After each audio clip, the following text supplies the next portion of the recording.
하나님을 만나는 귀한 시간 되길 바랍니다. 진심으로 여호와를 구한 왕, 이런 말씀으로 말씀을 드리겠습니다. 세계 역사를 보면 나라가 망하고 절대절명의 위기에 이르러서 목숨까지도 위협을 받던 그런 사람들이 기회를 맞아 다시 일어서고 스스로 강한 왕이 되어서 역사를 다시 쓰게 한 경우가 생각보다 꽤 많이 있습니다. 유사 이래로 동서양을 막론하고 가장 큰 영토, 가장 오랜 세월 다스렸다고는 몽고의 징기스칸이 그러했고요, 그리스의 알렉산더 대왕이 그러했고요, 러시아의 표트로 대제가 그러했습니다. 우리나라로 말하면 광개토 대왕이 그랬는데, 어제도 한 역사가의 말을 들으면 광개토 대왕은 3번 정도의 중대하게 죽음의 기기에 들어간 적이 있었다고 얘기합니다. 영국의 엘리자베트 여왕이나 빅토리아 여왕도 동일합니다. 이를테면 엘리자베트 여왕 같은 경우는 배다른 언니인 메리 여왕 밑에서 성 바깥으로 쫓겨나서 이 아이들과 함께 생활하고 많은 종들과 재산을 빼앗기고 근근히 살아가되 목숨의 위협을 느끼며 살아갑니다. 빅토리아 여왕도 역시 마찬가지였습니다. 그럼에도 불구하고 하나님께 그가 간절히 기도하는 가운데 철이 들었는지 메리 여왕이 일찍 죽어가면서 속을 차리고 이복 동생인 자기를 여왕으로 지목하는 바람에 왕이 됩니다. 전신만국 끝 대왕에 오른 엘리자베트 여왕은 과거의 아픔과 슬픔을 이기고 열심히 노력하여 왕으로서 다시 노력을 다하기 시작합니다. 그가 말한 대로 자기는 영국과 결혼했다고 결혼도 하지 않고 오직 나라만을 위하여 최강의 국가를 다져갑니다. 공격해오는 당시 세계 최강의 스페인 함대를 무력화시키기 위하여서 영국이 전 세계의 가장 큰 해상왕국, 가장 큰 왕국으로 부상하게 합니다. 경제, 정치, 종교 모든 부분에 그가 폭넓은 정치를 하게 되어서 나라가 견고하게 서게 되고 많은 백성들이 정말로 나라를 확장하는 세계 최강의 국가로 진입하게 됩니다. 우리는 지난 시간에 분열왕국 시대에 남유다 왕국의 여호사밧 왕, 남유다 왕국의 제4대 왕이고 다윗으로부터는 제5대 손입니다. 그가 어떻게 하여 하나님 앞에 큰 상급을 받고 하나님이 그에게 큰 축복을 내려주시고 부귀와 영광이 크게 달하고 그의 국방이 견고했느냐? 첫 번째는 그가 스스로 자기를 강하게 하는 왕이었다는 얘기입니다. 오늘 본문 말씀 17장 1절 여러분 일부러 보시기 위해서 그 뒤에 읽었습니다. 거기 다시 보겠습니다. 1절입니다. 아사의 아들 여호사밧이 대신하여 왕이 되어 스스로 강하게 하여 이스라엘 방어하되 유다 모든 성읍의 성들과 군대를 주둔시키고 또 유다 땅과 그의 아버지 아사가 정복한 에브라임 성읍들의 영문을 두었더라 그럽니다. 12절입니다. 여호사밧이 점점 강성하여 유다의 견고한 요새와 국고성을 건축하고 13절 유다 여러 성에 공사를 많이 하고 또 예루살렘에 크게 용병스러운 군사를 두었으니 그랬습니다. 이미 나라는 다윗의 시대에 안전하게 섰고 솔로몬 때의 영광을 돌렸고 물론 르호보암 때 나라가 갈라지긴 했습니다만 그래도 많은 부귀 영광에 이미 다윗의 이후로 나라가 견고해진 상태였는데 그는 결코 그것에 만족하지 않겠다는 겁니다. 힘이 없으면 배반을 당하고 쫓기는 그런 냉엄한 국제사회 속에서 평화가 왔다고 너스레를 떨고 마치 통일이 다가온 것처럼 그렇게 오만하게 행동하지 아니했다는 얘기입니다.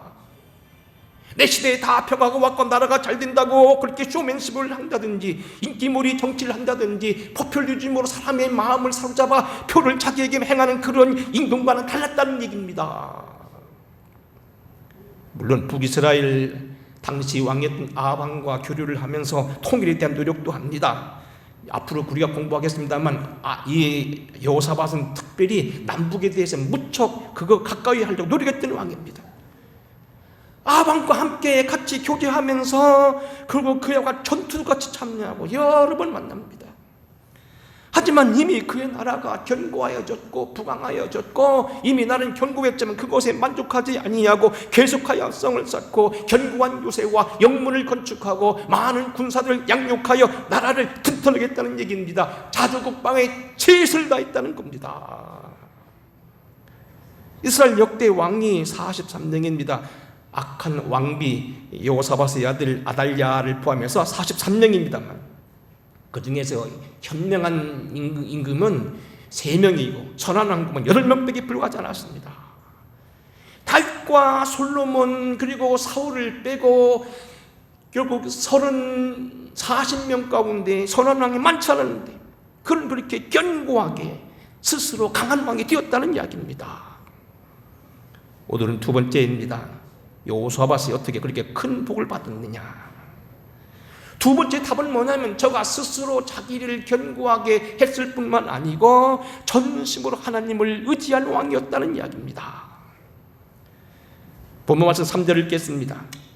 여호와께서 여호사밧과 함께 하셨으니 이는 그가 그의 조상 다윗의 처음 길로 행하여 바알들에게 구하지 아니하고 4절 같이 읽어보겠습니다. 시작. 오직 그의 아버지 하나님께 구하며 그의 계명을 행하고 이스라엘의 행위를 따르지 아니하였습니다. 5절. 그러므로 여호와께서 나라를 그의 손에 견고하게 하시니 유다 무리가 여호사밧에게 예물을 드렸으므로 그가 부귀와 영광에 극하였더라. 6절입니다.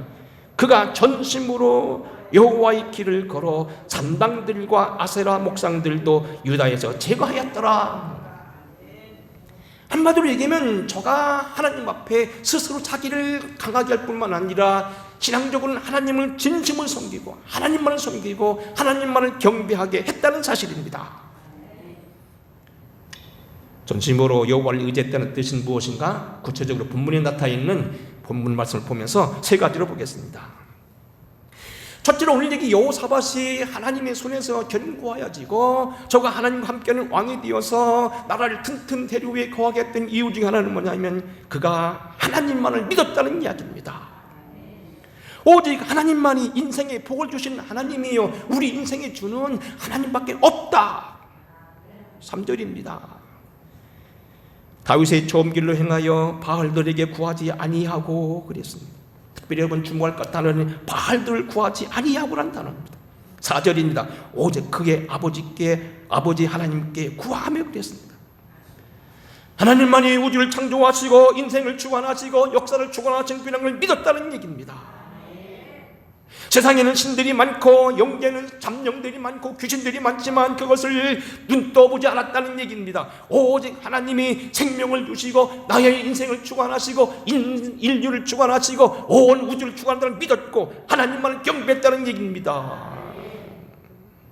특별히 여러분 주목할 단어가 바알이라겠는데 어떤 신학자는 이렇게 말합니다. 이스라엘 포함한 우리 모든 인류들의 영적 전쟁이 있다면 바알과의 싸움이라고 얘기합니다.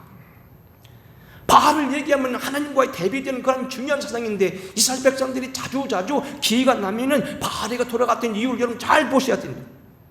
바알은 첫째는 자연신이고 둘째는 풍요의 신이고 미혹의 신이었습니다. 이스라엘 사람들이 그렇게 하나님 좋은 하나님을 떠나고 출애굽에서 그들을 건져주시고 낮에는 구름기둥 밤에는 불기둥 때로는 만나를 먹이시고 미추라기를 먹이시고 축복하신 하나님을 떠나서 자주 바알로 돌아간 이유를 잘 들으셔야 됩니다. 우리 요즘 인간과 똑같습니다. 바알 신이 바알이라는 말은 주라는 얘기고 또 하나는 자유라는 소리입니다. 인권을 나타냅니다. 당시 이스라엘 사람들이 그렇게 많이 여호와를 떠나서 바알로 들어간 이유는 바알은 풍요의 신이고 남자의 신이고 그리고 그의 아세라가 같은 아세라는 여자 신인데 다시 말하면 바알을 믿으면 부자가 된다는 겁니다. 바알은 지금도 이게 그 상을 만들어 보면요 이렇게 남자인데도 유방을 많이 가진 그런 모양으로 지금도 이렇게 만들어집니다. 바알 신은 유방을 많이 가지니 풍성이 된다는 겁니다. 평상시는 짐승처럼 생각 없이 잡놈처럼 살다가도 제사만 잘 드리면 복을 받는다는 이야기입니다.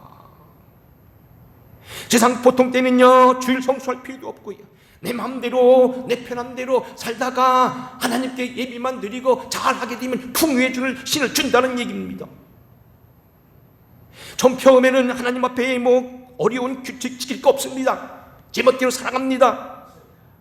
주일날만 예배 드리면 됩니다. 그런데 그가 그렇게 하는데 하나님께 복을 준다는 겁니다. 하지만 오늘 여기 여호사밧은 말합니다. 그거 아니라는 겁니다.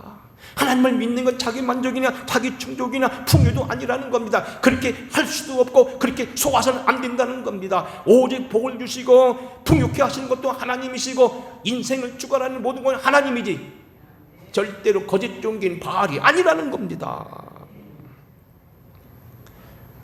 시편 73편 25절은 이렇게 말합니다.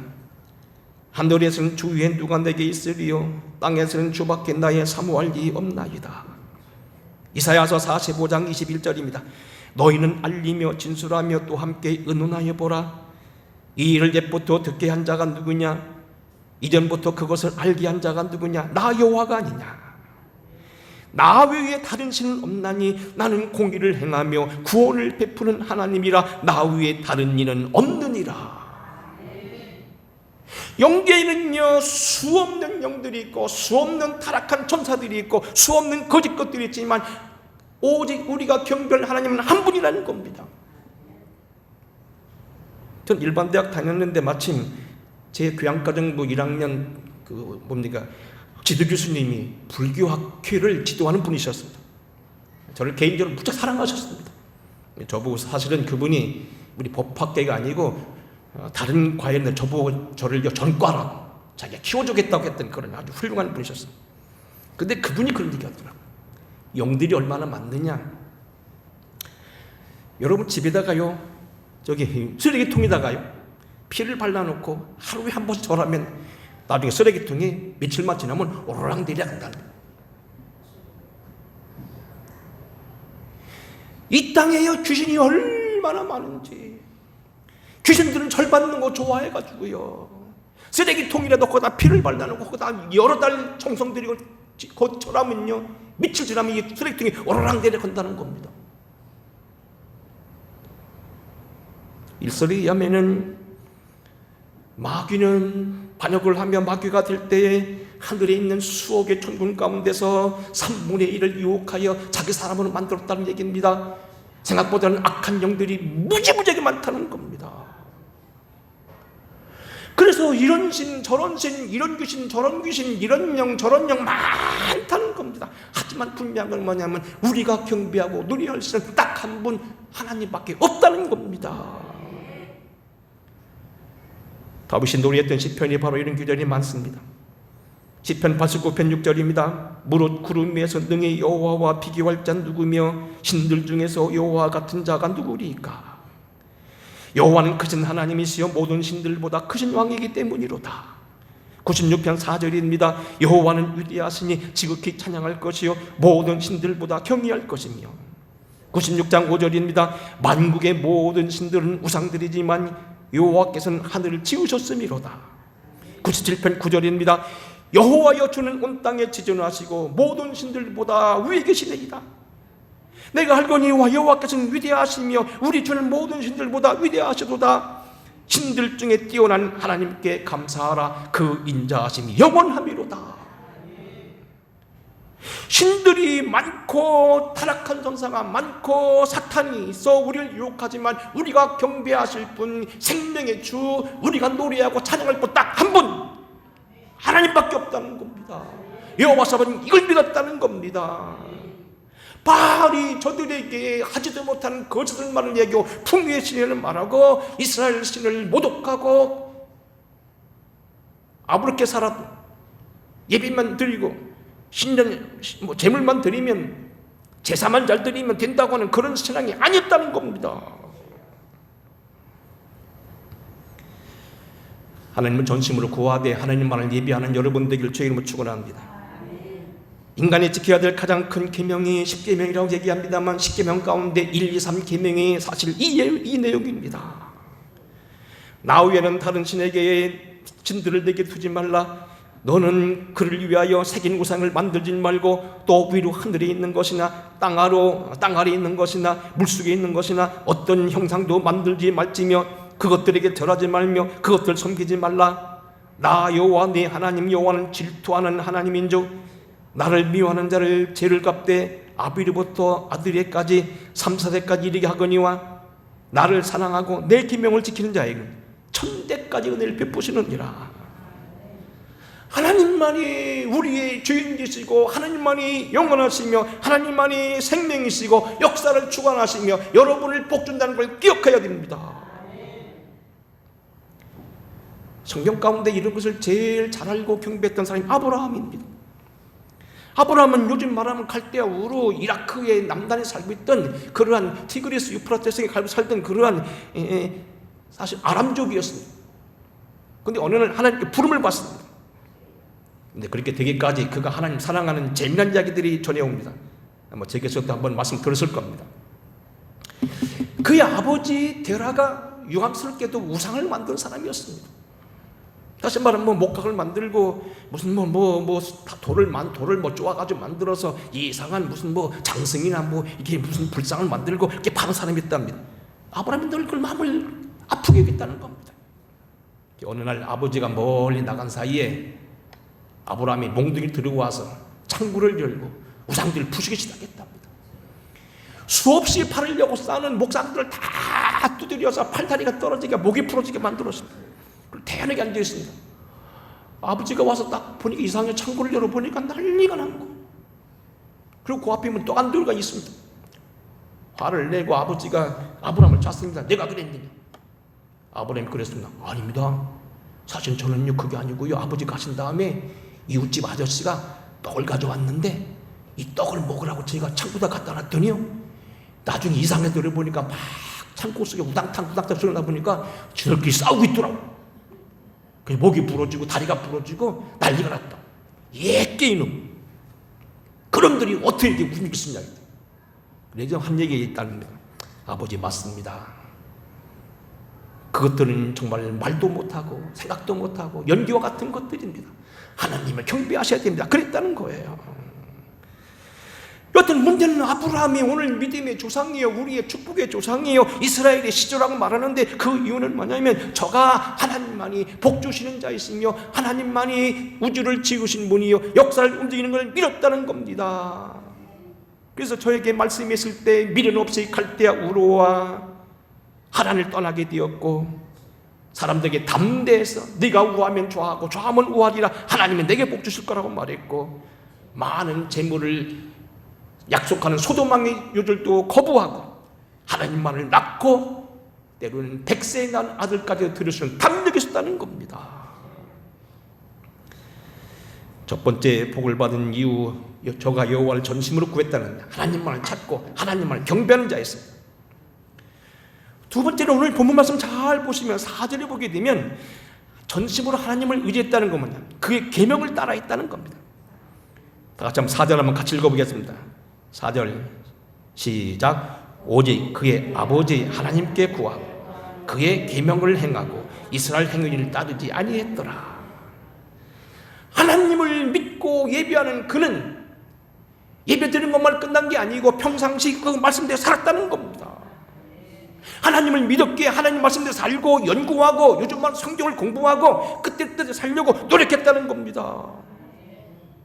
혹시 우리들 교우들 가운데 지난주 예배 드리고 성경책을 잘 모셨다가 오늘 나올 때 뭔지 알았다고 툭툭 털어가지고 후 불고 그렇게 온 분은 없는지 모르겠습니다. 그건 후탁교인, 뚝딱교인이라는 겁니다. 어떤 분이 얘기합니다. 거북이가요 밥을 오래 안 먹어도 산대요. 그래서 어떤 분은 미국에서는 터틀 크리스찬, 거북이 같은 사람, 안 먹어도 살게. 일주일에 한 번 예배 드리고 그저 그냥 믿음 살아가는 사람, 대단한 믿음이라는 겁니다. 근데 보세요. 하나님만을 경배하는 사람은 하나님 말씀에 따라하게 됐다는 겁니다. 자, 그 증거가 바로 뭐냐면 역대하 19장 4절 말씀입니다. 아까 제가 길게 읽어드렸습니다. 한번 다시 읽어보겠습니다. 19장 4절입니다. 펴시기 바랍니다. 8절부터는 같이 읽겠습니다. 우선 제가 4절로 7절 읽겠습니다. 여호사밧이 예루살렘에 살더니 다시 나가서 부엘사바에서부터 에브라임 산지까지 민간에 두루다니며 그들의 조상의 하나님 여호와께 돌아오게 하고 또 유다 온 나라의 견고한 성읍에 재판관을 세우되 성읍마다 있게 하고 6절 7절 같이 읽겠습니다. 시작. 재판관들에게 이르되 너희가 재판하는 것이 사람을 위하여 할 것인지 여호와를 위하여 할 것인지를 살피라. 너희가 재판할 때 여호와께서 너희와 함께 하심이로다. 7절. 그런즉 너희는 여호와를 두려워하는 마음으로 삼가 행하라. 우리 하나님 여호와께서는 불의함도 없으시고 치우침도 없으시고 림물을 받는 일도 없으시니라 하니라. 여호사밧이 나라를 다스리는 관리를 두고 재판관을 세우는데 그들에게 뭐라고 가르치냐면 하나님을 위한 것을 잘 살펴라. 그리고 하나님 말씀대로 재판하라. 여호와를 두려워하겠다는 겁니다. 그 다음 또 더 내려갑니다. 8절입니다. 역시 같이 읽겠습니다. 8절로 11절. 자, 시작. 여호사밧이 또 예루살렘에서 레위 사람들과 제사장들과 이스라엘 족장들 중에서 사람을 세워 여호와께 속한 일과 예루살렘 주민의 모든 송사를 재판하게 하고 그들에게 명령하여 이르되 너희는 진실과 성심을 다하여 여호와를 경외하라. 어떤 성읍에 사는 너희 형제가 혹 피를 흘림이나 혹 율법이나 계명이나 율례나 규례로 말미암아 너에게 와서 송사하거든 어떤 송사든지 그들에게 경고하여 여호와께 죄를 범하지 않게 하여 너희와 너희 형제에게 진노하심이 임하게 하지 말라. 너희가 이렇게 행하면 죄가 없으리라. 한 절도 여호와께서 모든 일에 대제사장 아마랴가 너희를 다스리고 왕에게 속한 모든 일은 유다 지파의 어른 이스마엘 아들 스다다가 다스리고 레위 사람들은 너희 앞에 관리가 되리라. 너희는 힘써 행하라. 여호와께서 선한 자와 함께 하실지로다. 여러분, 왕이라고 해서 모든 걸 다 담당한 게 아니고 특별한 관리도 세우고 여기 말하는 거 뒤에 보면 뭐 대법관도 있다는 얘기죠. 그래서 뭐 우리나라 3급씩 말한 대로 무슨 뭐 일반 지원이 있고 고등법원이 있고 대법원이 있는 것처럼 여러 가지 있는데 가장 중요한 건 뭐냐면 성실을 다하여 여호와의 말씀대로 행하라는 겁니다. 무슨 송사가 됐든지 무슨 죄를 있든지 하나님의 말씀대로 하라는 겁니다. 요즘 뭐 우리가 귀 앞에 듣는 단어가 무슨 뭐 사법개혁 무슨 뭐 검찰개혁 합니다만 진짜 개혁은 하나님 말씀대로 가는 겁니다. 요즘 뭐 사법개혁 검찰개혁 저는 이미 법에 대해 좀 제가 안다고 말씀했죠. 대학 때 4년 동안 공부한 사람이 알긴 아는데 진짜 개혁은요 하나님께 돌아가는 거예요. 이건 정말입니다. 긴장하지 않겠습니다. 우리가 오늘 여기 하나님의 계명을 따르는 것이 주님의 말씀이요 생명이요 능력임을 깨닫고 나라에도 이러한 축복이 임하도록 우리의 관리들이나 정치인들이나 대통령이 다 이렇게 하나님을 경외하게 되기를 바랍니다. 하나님을 사랑하는 것은 그의 계명을 따라 사는 겁니다. 요한복음 14장 21절입니다. 나의 계명을 지키는 자라야 나를 사랑하는 자니 나를 사랑하는 내 아버지께 사랑을 받을 것이요 나도 그를 사랑하여 그에게 나를 나타내리라. 23절입니다. 예수께서 대답하여 이르시되 사람이 나를 사랑하면 내 말을 지키리니. 하나님을 사랑한다고 하는데 하는 짓은 엉뚱하다. 사실 안 믿는 거라는 겁니다. 하나님을 믿는다고 얘기했고 집사가 되고 뭐 권사가 되고 그 이상의 뭐 직분을 가졌는데 불구하고 행하는 것 전혀 믿는 사람처럼 행하지 않더라. 기준이 뭡니까? 말씀입니다. 하지만 분명한 건 뭐냐면 계명을 따른다는 것, 하나님의 말씀을 따른다는 것이 거추장스럽고 까다로운 것 같아도 여러분 그게 복이요 생명임을 여러분 기억하셔야 됩니다. 설교가 좀 딱딱해서 오늘 좀 헐렁한 얘기 몇 가지 하겠습니다. 제가 한 몇 년 전에 제가 오래 있던 그 지방에서 장로님 가정에 자원을 한다고 연락이 와서 별로 친분이 있던 분이시라 지난주에도 우리 지방에도 장로님이 장모상을 당했다 해서 뭐 이게 좀 조의금 보내줬습니다만 거길 갔습니다. 제가 예산 가보니까 많이 변했더라고요. 한 뭐 근 5, 6년, 10년 만에 가니까 뭐 너무 바뀌었어요. 근데 제가 늘 다니던 길이 너무 잘 알아서 그 예식장이 새로 생겼다고 하는데 그 앞으로 가면 터미널이 꽤 복잡해요. 항상 가면 차가 대기해서 사람이 많을 줄 알고 좀 일찍 가가지고 뒷길로 갔어요. 그래서 그러면 그렇지, 뒷길로 왔으면 잘 됐다고 앞으로 해서 딱 들어가는데 거기 안내하는 분이 딱 막는 거예요. 좀 같이 돌아가라는 거예요. 내가 기분 나빠가지고 왜 그러냔 말이야. 멀쩡한 길인데. 그때 이분이 막 난색을 표하면서 제발 저리 돌아가시고, 어떻게 그래서 그냥 차를 빼가지고 돌아갔지요. 그리고 다녀고 넓은 데 받치고서 다시 사 오다 보니까요, 세상에 이게 그 지방에 개발이 돼가지고 예식장을 세우는데 길을 제대로 이게 막 만들지 못했는가 봐요. 거기 막았던 데가 푹 팽개가지고요, 돌이 뾰족이 싹 나와 있는 거예요. 어떤 여자 하나 그걸 무시하고 지나가가 차가 깨트려져가지고 반바가 튀어나왔더라고요. 마침 제가 그때 타던 차가 뭡니까? 외제차였어요. 전임 목사가 포도차를 타고 다녀서 그 차를 타고 다녀요. 저는 오래간만에 와서 포도차 타고 왔다고 신랑 와서 지나가려고 했는데 지나갔더라면 포도차 몇백만 원 물어줄 뻔했습니다. 여러분요, 사람 말도 때로는 뭔가 믿어줘야 됩니다. 조영기 목사님이 이런 얘기입니다. 가끔 이분이 외국에 부흥을 가시면 스키장에 가셨던 모양입니다. 스키 타는 거 대단하지요. 막 깎아지는 데서 막 눈으로 막 시계 이렇게 막 쫙쫙 뻗으면 지금 정말 신납니다. 한번 감독님과 함께 노르웨이를 갔는데 그때는 한겨울이 아니라서 눈 대신 물을 가지고 이렇게 하더라고요. 물 타면서 스키를 타는데요. 와, 저 위에서 그냥 쏜살같이 쫙 점프를 팍 해가지고 60m, 70m 퍽 날라가지고 딱 내 앞에가 뚝 떨어지더라고요. 이야, 스키 멋있더라고요. 타볼만 하겠더라고요. 그냥 다 때가 지난 옛날 얘기입니다만, 예? 다 지나갔습니다만.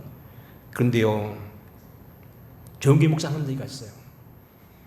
스키를 탈 때 가끔 가다 보면 옆에 이게 좀 데인저라고 쓴 그런 큰 빨간 그러한 이 팻말이 있대. 거기 들어가면 죽는다는 거. 아무리 새같이 뭐같이 잘 타고 거꾸로 가고 뒤로 가고 돌아다니기도요, 거기 들어가면 죽는다는 겁니다. 거기엔 틀림없이 그런 물건이 있다는 겁니다. 여러분, 해수욕장도 마찬가지입니다. 제가 총무 마지막 시절에 우리 서해안에서 이 대천 앞바다에서 그런 일이 있었습니다. 학생들이 수련이 나와가지고 80몇 명이 어느 학교에서 나왔다가 여러 명 죽었습니다. 그때 제가 다니던 교회에서 학생 하나 죽었습니다. 근데 왜 죽은지 아십니까? 여기밖에 안 닿는 그런 해수욕장인데, 해수욕장에도 물이요, 얕아도 돌아가는 데가 있어요. 물이 싹 왔다가 모래가 싹 돌아, 거기 들어가면 죽습니다. 그걸 무시한 거예요. 놀성. 해수욕장이 그렇게 많아도요, 발리 같은 데 가보면 그렇게 바닷물이 깨끗하게 돌아가는 물이 있습니다. 다 돌아가는 거, 거기 들어가면 죽습니다. 우리가 하나님이 우리에게 자유를 주시고 우리에게 축복을 주시고 마음껏 살 수 있는 축복을 주셨지만 하나님이 그리 가면 안 된다는 게 있습니다. 그 계명입니다.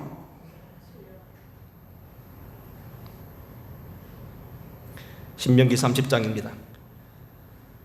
보라, 내가 오늘 생명과 복과 사망과 화를 네 앞에 두었나니 곧 내가 오늘 네게 명령하여 네 하나님 여호와를 사랑하고 그 모든 길로 행하여 그의 명령과 규례와 법들을 지키는 것이라. 그리하면 내가 생존하며 번성할 것이요 또 네 하나님 여호와께서 내가 가서 차지할 땅에서 내게 복을 주실 것이미로다. 그러나 만일 내가 마음을 돌이켜 듣지 아니하고 유혹을 받아 다른 신들에게 절하고 그를 섬기면 내가 오늘 너희에게 선언하노니 너희가 반드시 망할 것이요 너희가 요단을 건너가서 차지할 땅에서 너희의 날이 길지 못할 것이다. 하나님이 내게 생명 주시고 복 주시고 내게 오늘 장수하게 하시지만은 내 안에 있을 때만 복이라는 겁니다. 나를 벗어나면 죽는다는 겁니다. 들어가지 말고 스키장에 들어가면 안 된다는 겁니다. 해수욕이 아무리 재밌어도 그곳에 가면 빠져 죽는다는 겁니다. 감당 못한다는 겁니다. 내가 하늘과 땅을 물러 너에게 증거를 삼노라. 내가 생명과 사망과 복과 저주를 내 앞에 두었은즉 너와 네 자신의 살기 위하여 생명을 택하고 네 하나님 여호와를 사랑하고 그의 말씀을 청종하며 또 그를 의지하라. 그는 내 생명이시며 내 장수이시니. 그래서 하나님의 계명을 지켜야 된다는 겁니다. 계명은 생명입니다. 하나님의 계명은 지켜도 되고 아니 되고 선택성이 아닙니다. 안 지키면 죽는 겁니다. 지켜야 사는 겁니다. 아까 말씀대로 요한복음 14장 21절, 23절, 24절 중요한 말씀이죠. 사람이 나를 사랑하면 내 말을 지키리니. 예수 믿는 것, 하나님 따르는 것이 주일날 예배 드려야 되고 11조 해야 되고 형제를 용서해야 되고 뭐 복잡해요. 그렇지만 그게 생명이라는 겁니다. 하나님 말씀 저가 계명대로 살았습니다. 끝으로 나드린다면 6절입니다. 다 같이 읽어보겠습니다. 6절 시작. 그가 전심으로 여호와의 길을 걸어 산당들과 아사라 목상들도 유다에서 제거하였더라. 17장 6절입니다. 다시 한번 읽겠습니다. 자, 시작. 그가 전심으로 여호와의 길을 걸어 산당들과 아사라 목상들도 유다에서 제거하였더라. 시간이 많이 드니까 뭐 줄여 말하겠습니다. 여기서 산당은 말 그대로 바알 산당입니다. 이스라엘 역사 가운데서 이스라엘 역사는 바알과의 싸움이라고 했습니다. 어떻게 보면 이 인류 역사가 바알과의 싸움이라고 했습니다.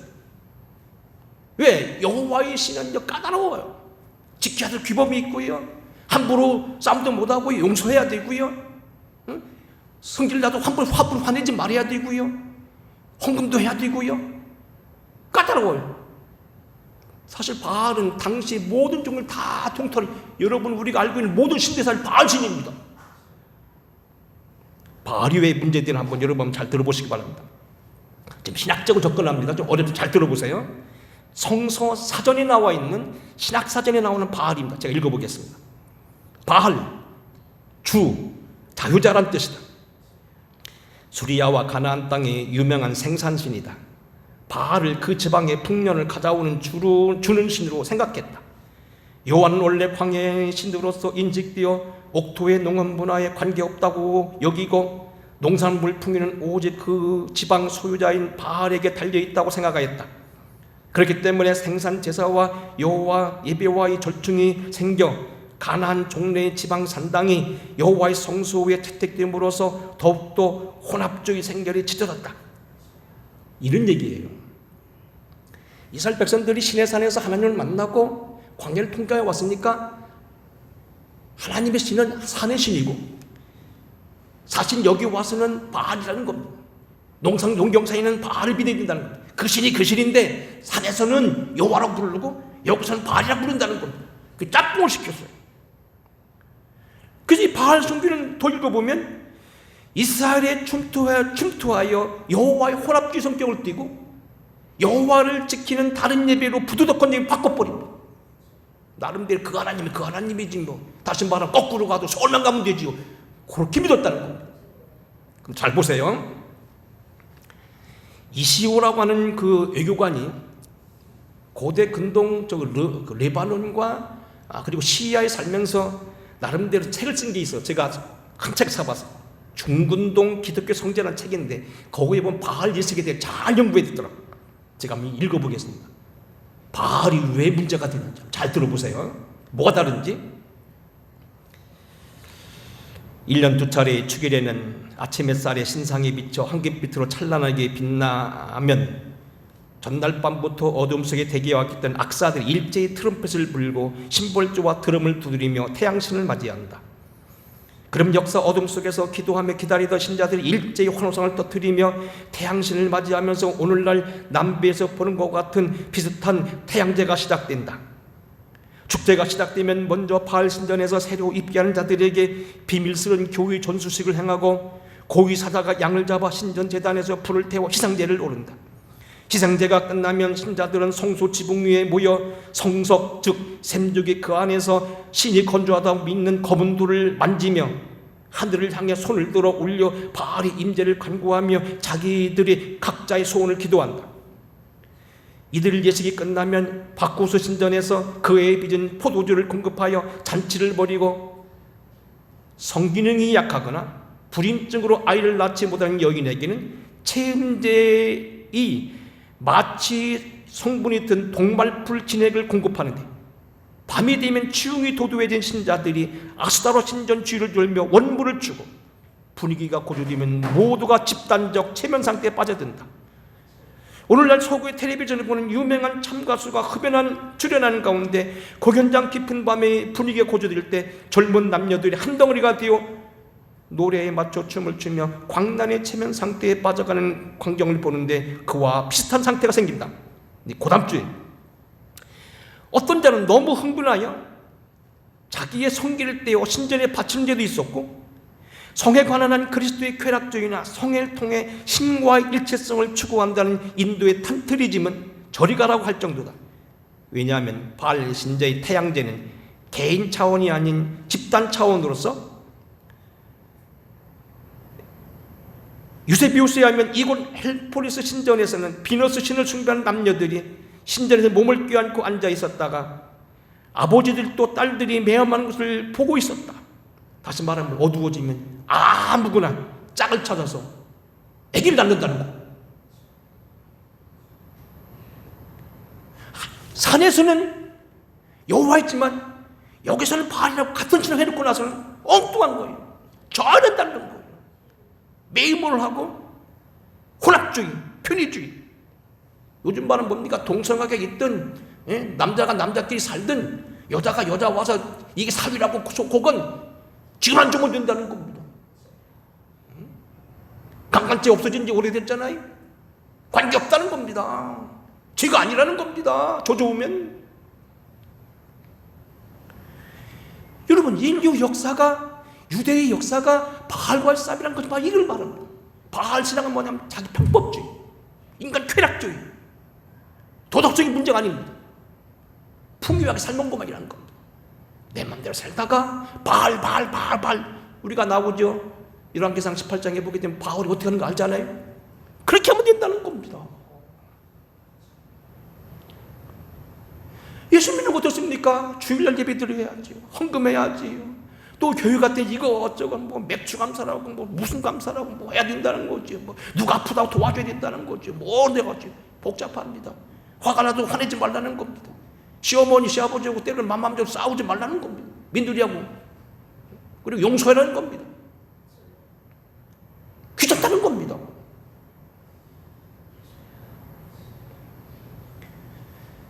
이런 바알은 여호사밧은 절대로 안 된다는 겁니다. 해야 할 것이 있고 하지 말을 것이 있다는 겁니다. 아세라 목상을 찍고 산당을 철퇴하고 모든 잡신을 다 없애버립니다. 진짜 개혁은 이뤄야 된다는 겁니다. 하나님을 점심 믿으면 잘못된 습관을 빼내버려야 된다는 겁니다. 정리하겠습니다. 여호사밧이 복을 받은 이후 첫 번째는 지난 시간 스스로 자기를 강하게 한 사람이었습니다. 너새를 떨지 아니하고 통일이 다 왔다고 떠벌리지 않았습니다.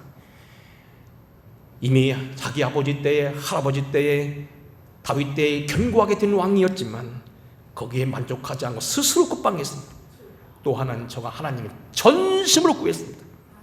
그래서 오늘 5절 말씀해 보면 여호와께서는 나라를 그의 손에 견고하게 하시고 저가 어느 곳에 있든지 항상 저와 함께 했습니다. 저가 마음에 하나님을 전심으로 구했다는 겁니다. 오늘 나라를 위해 기도하시고 우리가 오늘도 자녀를 주 앞에 키울 때 어떻게 살게 할 건가, 나라를 위해 무엇을 기도할 것인가, 전심으로 하나님을 구하게 하여 주시옵소서. 속으면 안 됩니다. 서울 갈 때 거꾸로 가서 갈 수 있습니까? 서울 가려면 서울표를 사야지. 속으면 안 됩니다. 그 하나님이 그 하나님이라고. 아닙니다. 다릅니다. 명백히 다릅니다. 전심으로 하나님 믿고 말씀대로 살아가야 돼요. 뜻대로 살아가야 돼요. 잘못된 건 깨끗이 버려야 됩니다. 나의 계명을 지키는 자라야 나를 사랑하는 자니 나를 사랑하면 내 말을 지키리니 나도 그를 사랑하여 그에게 나를 나타내리라. 내가 그와 함께 거처를 정하리라. 그와 함께 살리라. 주님과 함께하기 위해서 하나님을 전심으로 사랑하는 저와 여러분 나라와 교회가 되기를 주의 이름으로 축원합니다. 고마우신 아버지 하나님을 전심으로 사랑하는 우리가 되게 하시옵소서. 예수님 거룩하신 이름 받들어 간절히 축복하고 기도하옵나이다. 아멘. 찬양하겠습니다.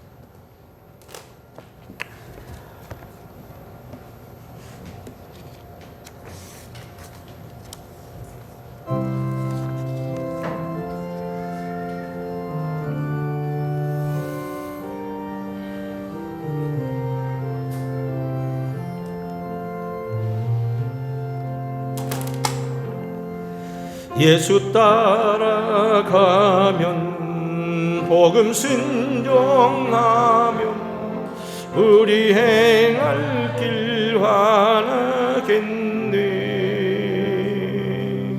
주를 의지하며 순종하는 자를 주가 늘 함께 하시리.